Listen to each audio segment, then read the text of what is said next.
ترجمہ دعائے قنوت۔ اللہم انا نستعینک، اے اللہ ہم آپ سے مدد چاہتے ہیں، ونستغفرک اور معافی مانگتے ہیں، ونؤمن بک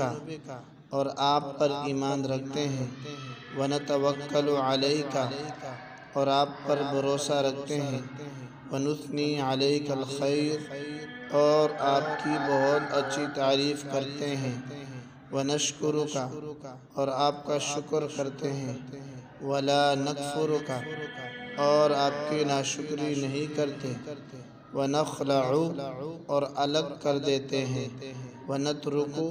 اور چھوڑ دیتے ہیں، من یفجرک اس شخص کو جو آپ کی نافرمانی کرے، اللہم ایاک نعبد اے اللہ ہم آپ ہی کی عبادت کرتے ہیں، وَلَكَ نُصَلِّي اور آپ ہی کے لیے نماز پڑھتے ہیں، وَنَسْجُدُ اور سجدہ کرتے ہیں، وَإِلَيْكَ نَسْعَى اور آپ ہی کی طرف دوڑتے ہیں، وَنَحْفِدُ اور جپٹتے ہیں، وَنَرْجُو رَحْمَتَكَ اور آپ کی رحمت کے امیدوار ہیں، وَنَخْشَى عَذَابَكَ اور آپ کے عذاب سے ڈرتے ہیں، ان عذابک بالکفار ملحق بے شک آپ کا عذاب کافروں کو پہنچنے والا ہے۔